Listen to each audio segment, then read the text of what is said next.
Bonjour, je me présente, je m'appelle Anilou. Alors j'ai envie de nouveau faire un tirage space sur ce que c'est une sortie astrale. Alors je crois que c'est une sortie du corps avec le cordon d'argent. Enfin je ne sais pas trop, hein, c'est un voyage de l'âme ou de l'esprit. Et justement, comme je ne sais pas trop, je vais essayer de poser la question aux cartes et de voir ce qu'elles pourront me dire. Voilà. Alors, qu'est-ce que un voyage astral, hein, on appelle un voyage astral, c'est-à-dire qu'on sort du corps et on voyage, je ne sais pas par quel moyen.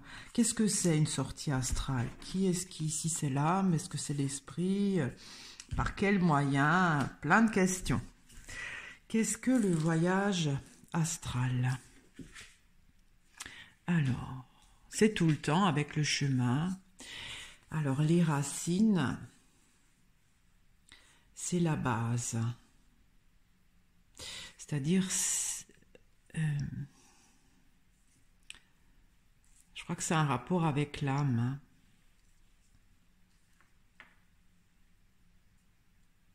Parce que si je considère que chacun de nous, pour être là, on a besoin de racines, hein, pour grandir. Et les racines, c'est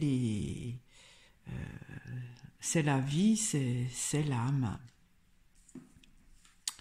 Alors, il y a le sceau, c'est une loi. Alors, l'enfant, c'est la vie, je crois.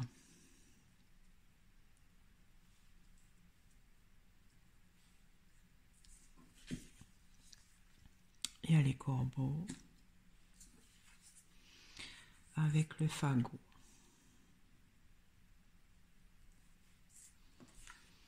Il y a la fourche avec la hache. Alors, qu'est-ce qu'un voyage astral?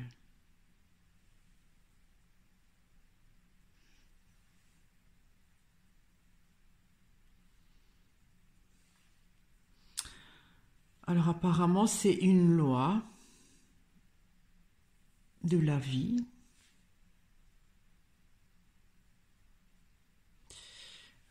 Les corbeaux.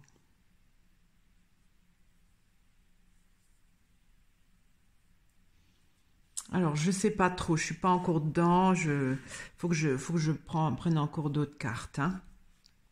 Parce que là, il y a une limitation. La hache, on coupe en deux.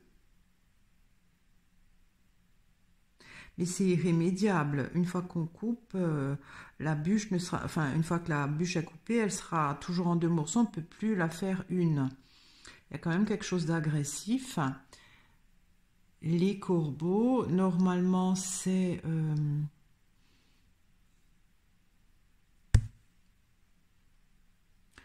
je ne sais pas encore, hein.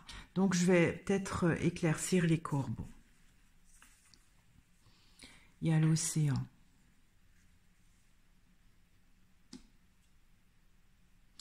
L'océan, ça parle de quantique. C'est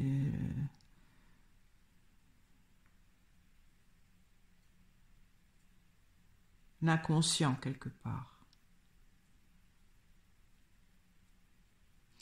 Je vais encore éclaircir l'océan. Il y a la pensée.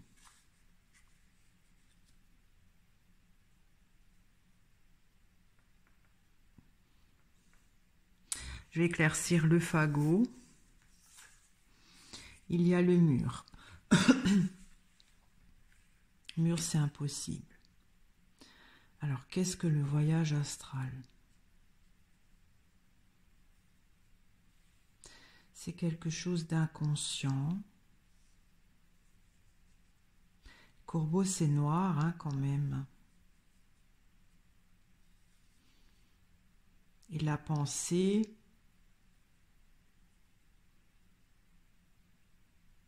je sais pas ce que c'est encore.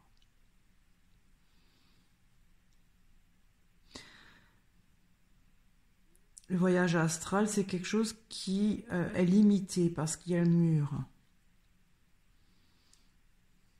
Le fagot, ça peut aussi être un groupement de personnes, puisque chaque brindille forme le fagot. Donc il y a plusieurs...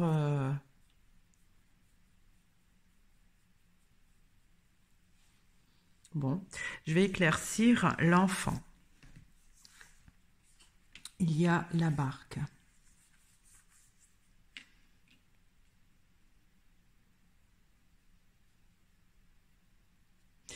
La barque, ça représente le côté plénitude, le,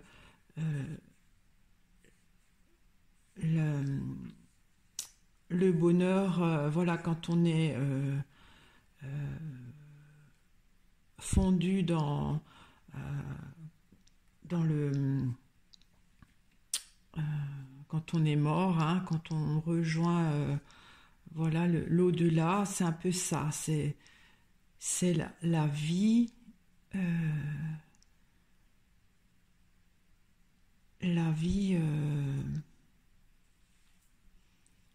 de l'au-delà. Je vais éclaircir le seau. Voilà, ça parle beaucoup avec la croix. Ça parle beaucoup de la barque, la croix, côté un peu spirituel.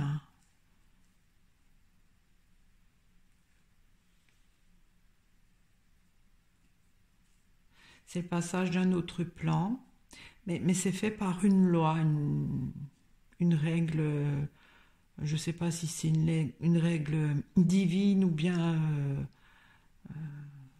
une règle de l'espace.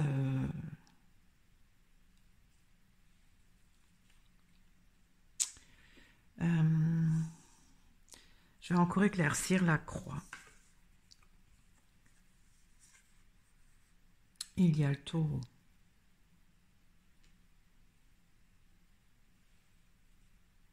Qu'est-ce que le voyage astral? Alors le taureau, pour moi c'est tout l'univers, c'est tout le...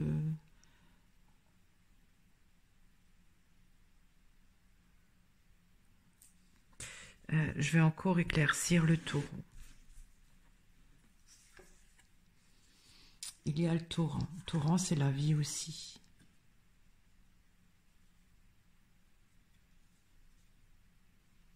Qu'est-ce que le voyage astral? C'est le passage d'un autre plan. Mais il y a de la vie aussi, je ne sais pas comment expliquer. Ça, c'est la vie peut-être de notre corps, hein, puisque ça, c'est la vie divine. Hein, Alors, j'éclaircis encore la barque. Il y a les chaînes.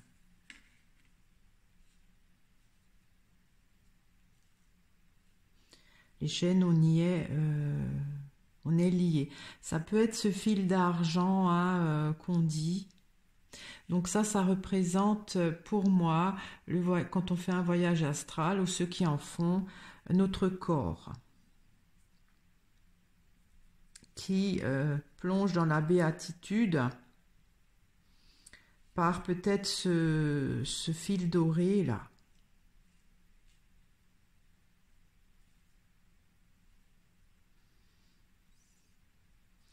Moi, je voudrais savoir qu'est-ce que c'est, pourquoi on le fait et dans quel but.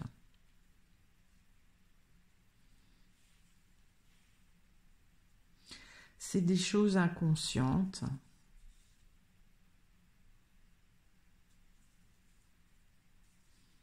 Et la pensée, c'est une belle carte.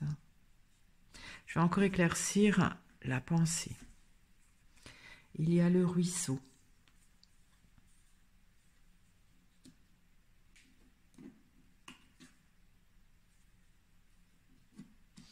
Le ruisseau, c'est tout petit par rapport à l'océan, hein, où voilà, on se noie dans l'océan, on ne sait pas ce qu'il y a en dessous. Et là, le ruisseau, voilà, on voit ce qu'il y a, voilà, qu'il y a des cailloux, des feuilles.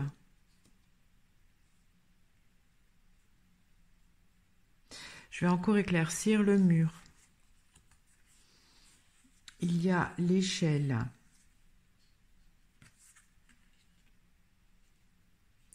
L'échelle, c'est un changement de dimension.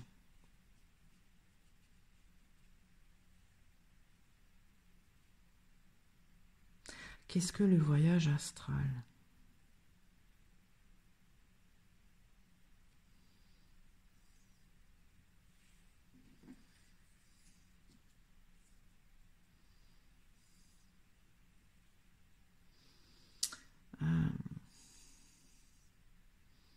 Je vais peut-être encore éclaircir les chaînes. Il y a la pêche.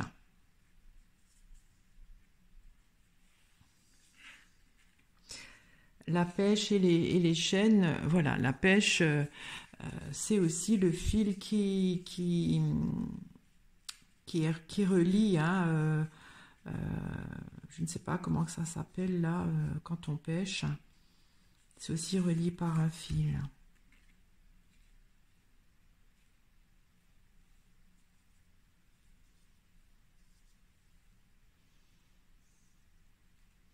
Alors, je ne sais pas si je dois éclaircir là. Je vais encore éclaircir le torrent. Il y a le feu. Alors le feu pour ce genre de tirage, c'est pas agressif, c'est comment on dit ça, le feu qui consume, qui se combuste, mais c'est de l'énergie. C'est de l'énergie, c'est voilà, c'est le bois qui permet au feu de se réchauffer, mais c'est positif, c'est pas agressif.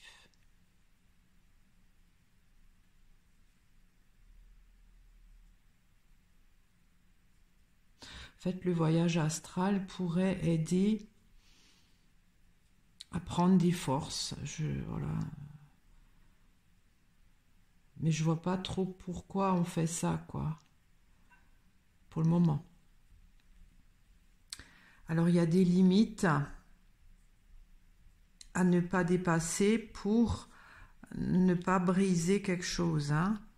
C'est quand même agressif. Alors, je vais éclaircir la fourche. Il y a le livre. Alors, c'est aussi... alors, il y a le sceau, hein, qui est une partie du livre. Et là, c'est tout le livre. Donc, il y a des limites, certaines règles. En fait, le sceau pourrait représenter une règle, enfin, je ne sais pas comment expliquer ça, plus qu'une loi. Mais on ne peut pas dépasser toutes les règles. Enfin, on ne peut pas dépasser... on peut prendre qu'une partie. Bon, c'est un peu space. Moi-même, j'arrive pas encore bien à trouver les mots, hein.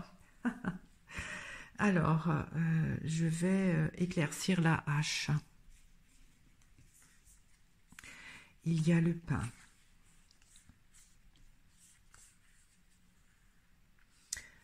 Le pain, c'est...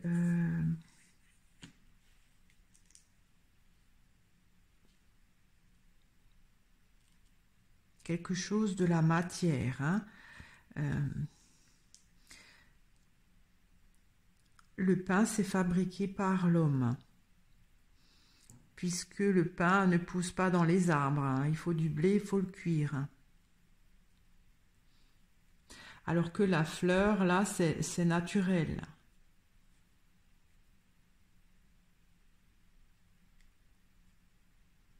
J'éclaircis encore le pain. Il y a l'arbre mort.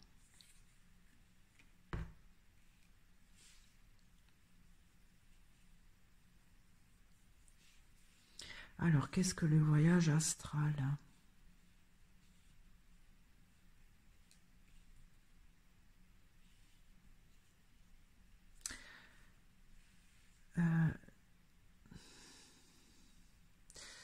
je pense qu'il y a une limite à ne pas dépasser. Bon, je sais pas hein, que c'est comme limite, hein, parce que sinon, avec les racines là, si on dépasse ces limites, notre corps devient sans vie. Et le pain, c'est comme s'il ne faut pas couper.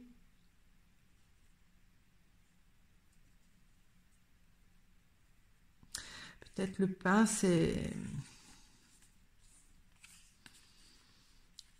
notre corps de chair et d'os. Hein. Ça, je comprends pas trop. Je vais éclaircir encore le livre. Il y a le clocher. Alors le clocher, c'est les vibrations, c'est le son.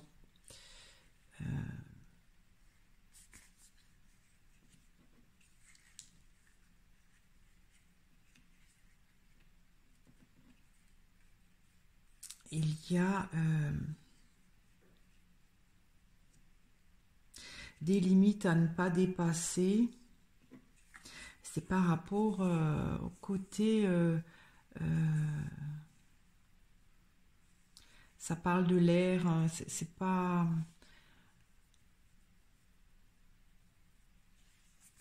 des vibrations. Je vais encore éclaircir le clocher. Il y a la toile, parce que sinon ça deviendrait dangereux. En fait, un voyage astral, on risque d'y rester, hein, si on se laisse dépasser, trop transporter par, je ne sais pas, on doit avoir un état de béatitude, mais on est bien enchaîné pour ne pas... Ça me fait penser un peu à Ulysse, hein, qui s'attachait sur son bateau pour pas céder aux tentations des chants de sirènes. C'est un peu ça, hein, parce qu'on est tellement peut-être dans cette plénitude qu'on a envie d'y rester. Bon, il y a les grosses chaînes, hein, ça doit être ce fil d'argent, mais il y a encore après un autre fil qui devient plus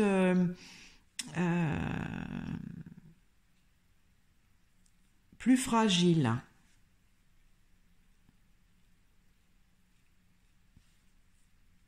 Et en fait, le voyage astral, c'est comme si on prend de l'énergie, on recharge un peu ses batteries, je sais pas, hein, c'est ce que je constate. Ça fait partie de l'inconscient.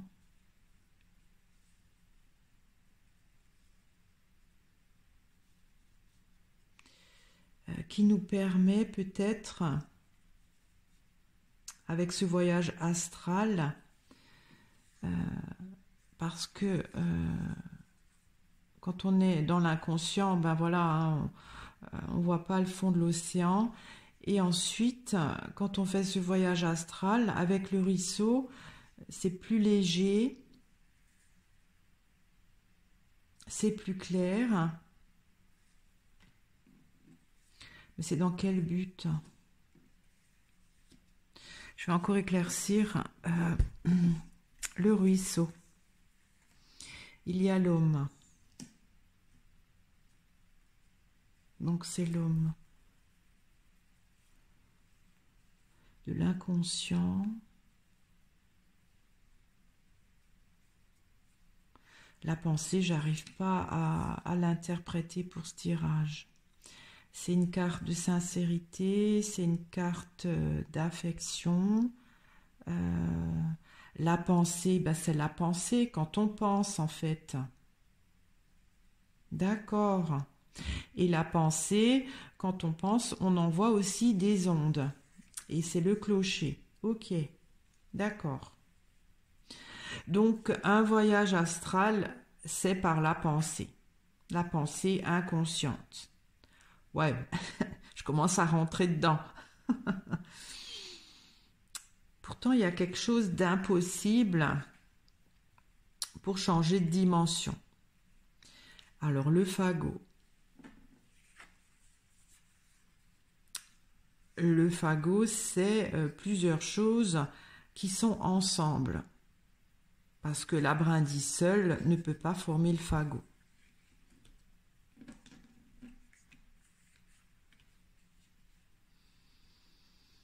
quelque chose d'impossible pour changer de dimension. Quelque part, c'est une autre dimension. Mais c'est impossible d'y accéder. Alors ça parle beaucoup d'arbres, enfin l'arbre mort, le fagot c'est aussi des brindilles morts. Je vais peut-être encore éclaircir l'échelle. Il y a le printemps. Alors ça c'est une saison, c'est le début de quelque chose. Il est impossible de commencer à changer de dimension. Je ne sais toujours pas ce que c'est le fagot. Alors, qu'est-ce qu'un voyage astral? C'est un voyage de l'esprit, d'après moi, qui émane de l'inconscient, qui permet à l'homme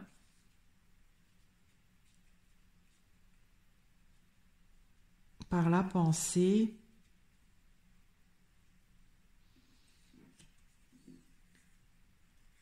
d'être moins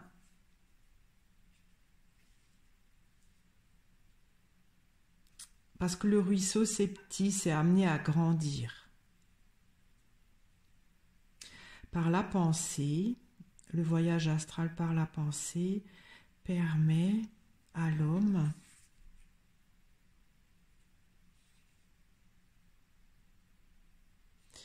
je sais pas, je vais encore éclaircir l'homme. Il y a le carrousel, c'est des activités.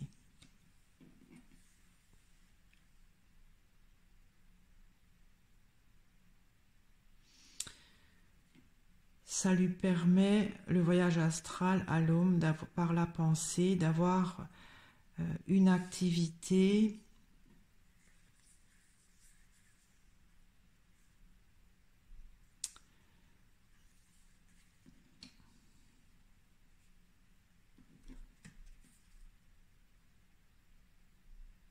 je ne sais pas. Parce que le ruisseau, c'est le départ. Hein. D'abord, il y a le ruisseau, après, il y a la rivière, il y a le fleuve, il y a la mer. Parce que là, il y a la mer, si on veut, c'est la fin du circuit, hein, ruisseau, fleuve, rivière, tout ça. Et il y a l'océan, donc ça, c'est vraiment où tous les fleuves, tout ça se jette dans l'océan. Et là, il y a le ruisseau. Par la pensée, revenir peut-être à ses origines. Ça doit être ça.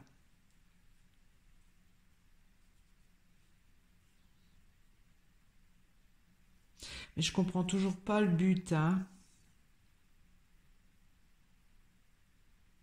Alors là, il y a des limites à ne pas dépasser, sinon ça deviendrait dangereux. Par la pensée toujours. Parce que sinon, on risque de couper.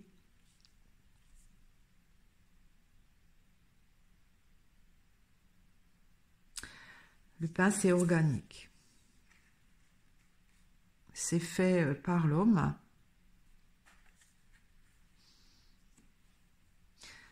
Ça pourrait peut-être, comme j'ai dit tout à l'heure, faire couper ces chaînes qui nous relient à la vie. Hein. Alors, à quoi ça sert le voyage astral? Qu'est-ce que c'est? Alors, je dirais déjà que c'est un voyage par la pensée, de l'inconscient, qui permet à l'homme d'avoir une activité sur ses origines primaires. Ça amène quand même beaucoup de bien-être, mais c'est dangereux hein, si on ne respecte pas les limites. C'est-à-dire, d'abord il y a ce cordon ou ces chaînes qui maintient vraiment cette sortie astrale reliée au corps, mais après, si on va trop loin, ce fil devient de plus en plus friable. Je vais encore éclaircir la pêche. Et il y a l'horizon. Et sinon, après, on va ailleurs. Hein, c'est-à-dire qu'on risque de mourir, hein, tout simplement. d'aller dans cette béatitude. Hein. D'accord. Alors, à quoi sert le voyage astral? C'est en fait pour se ressourcer, pour recharger ses batteries, parce que c'est, je dirais pas une loi, c'est pas le mot, c'est une possibilité, un contrat qu'on a pour passer à un autre plan et rejoindre le grand tout qui est la vie, l'origine de la vie, qui se consume mais dans le bon sens, c'est-à-dire qui c'est l'énergie de la vie, la pulsion de vie en fait. Donc on fait ce voyage astral par la pensée pour retrouver un peu les origines de son inconscient peut-être propre. Hein. Je vois toujours pas pourquoi y en a qui trouvent, qui le font, puisque c'est dangereux, on peut en mourir. J'ai toujours pas compris le sens de cette carte, hein, le fagot. C'est aussi des brindilles mortes qui est impossible à transgresser pour autre chose. Alors je vais peut-être éclaircir au milieu là. Ah, il y a le cimetière, d'accord. En fait, le voyage astral, c'est un peu l'antichambre de la mort, hein, quelque part. Si on pourra transgresser de dimensions uniquement quand on meurt, ça c'est encore autre chose. Mais on a la possibilité de recharger ses batteries dans l'origine de la vie. Hein. Ces voyages astraux sont faits pour nous recharger. Mais c'est dangereux. Hein. Moi, j'essaierai pas. Hein. J'essaierai pas. Mais bon, tout au long de notre vie, tant que nous serons en vie, on a ces chaînes-là, ce cordon qui est lié. Je pense à un rapport avec l'âme, quoique on y va par notre pensée. C'est par l'esprit qu'on y va. Mais il y a un côté dangereux. Voilà, j'ai mis du temps pour rentrer dans ce sujet qui est pas facile. Mais voilà ce que j'en ai déduit. Donc voilà, les voyages astraux, ça doit être un pied hein, pour ceux qui le font avec parcimonie, qui savent le faire. Moi, je ne m'y aventurerai pas parce que il y a la hache hein, qui peut couper ce lien et vous ôter la vie. Hein. Alors après, quand on passe en trépas, alors c'est sûr qu'après le mur, on peut le franchir, on va ailleurs, hein, mais on ne sera plus dans notre lit. Je vous remercie de m'avoir écouté, je vous remercie toujours de votre intérêt, de vos commentaires. Si vous n'êtes pas abonné, je vous invite à le faire. À très bientôt. Au revoir.